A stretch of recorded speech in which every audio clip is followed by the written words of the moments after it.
Part 4: A Terrible Diagnosis, or Where Illusions Disappear but No Circus Tours Forever. A few days later, late at night, as Alex pored over a chapter of his thesis on the psychological defense mechanisms of individuals with narcissistic personality disorder, there was plenty of material available. His old, battered phone rang. Donna was on the screen.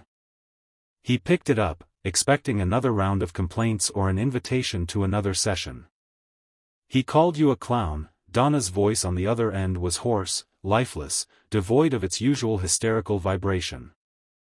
This new, flat, burnt-out sound frightened him more than any scream.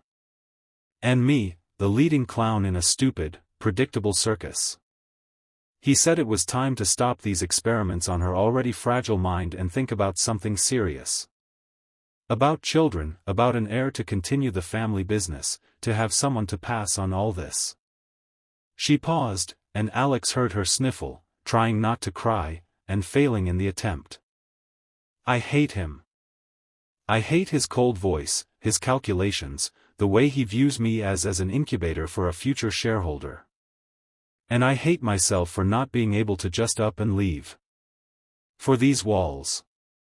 For this view outside the window.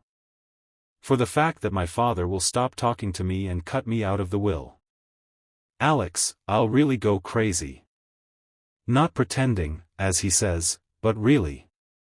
Help me do something." He sat in the darkness of his little room, staring at the flickering laptop screen, at the lines about narcissism, projection, denial, and again, just like that time in the bookstore, something inside him clicked.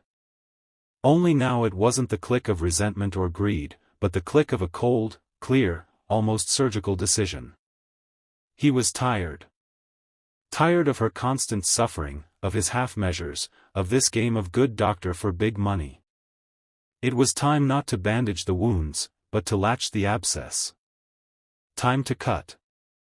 Without anesthesia. "Donna, are you home now? Alone?" He asked quietly, calmly, and his own voice seemed alien to him. "Yes. Tom's gone on a business trip to an important meeting with venture capitalists. For 3 days. Then dress in something warm, the simplest you have. Jeans, a sweater. Don't look in the mirror. Don't look at all. Be outside in 20 minutes. I'll pick you up." He quickly pulled on his jacket, grabbed the keys to his old '98 Honda Civic, which only started on the third try, and in a good mood, and darted out into the street. The night was cold and starry. The city was asleep, or pretending to be. He picked her up at her front door. She was indeed wearing simple jeans and an oversized sweater, looking about 16. No makeup, her eyes tear-stained. Donna got in silently. They drove through the nighttime city, over the bridge, toward the industrial districts, where the embankment was deserted and offered that oppressive view of the shining forest of towers, the symbol of her golden, unbearable life. He stopped the car at an old, abandoned pier.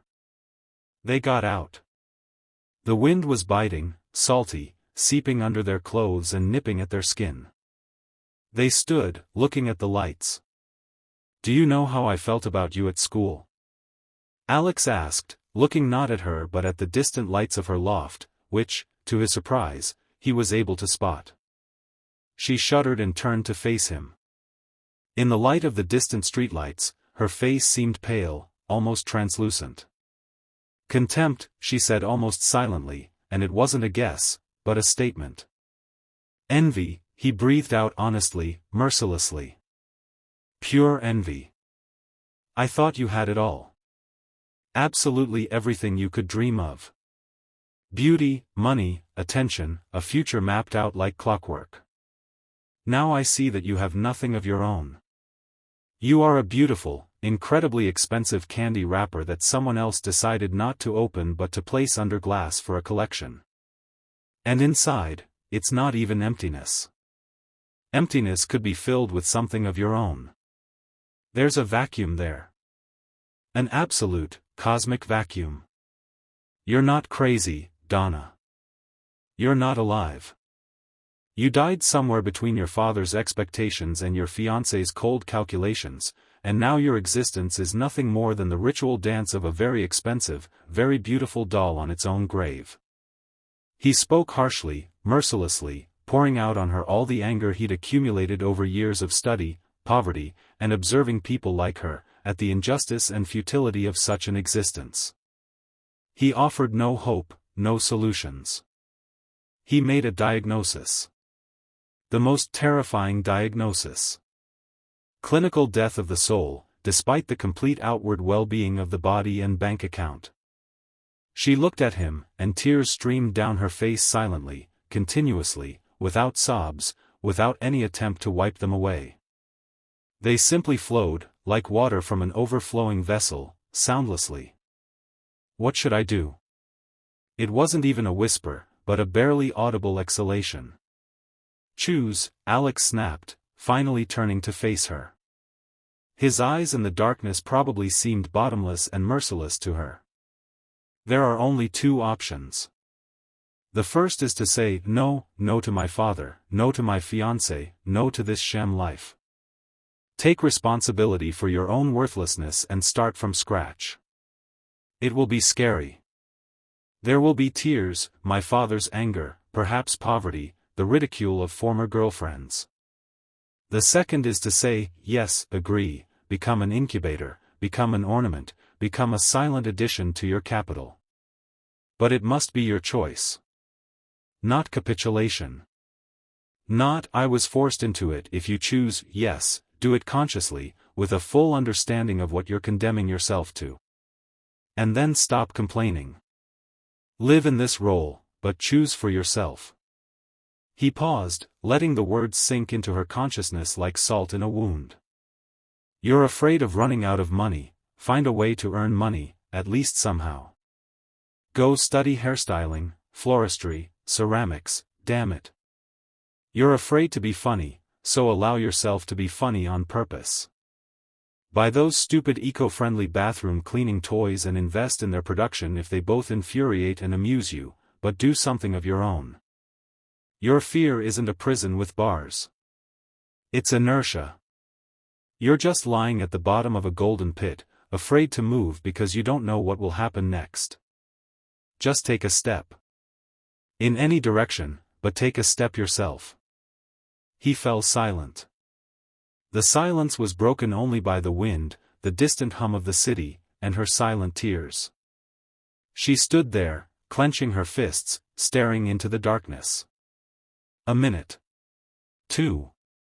5. Alex was beginning to think he'd gone too far, that she was about to turn around, leave, and never call again. "Let's go back," she said finally. Her voice was quiet but firm, firmer than he'd ever heard it. He drove her back to the loft.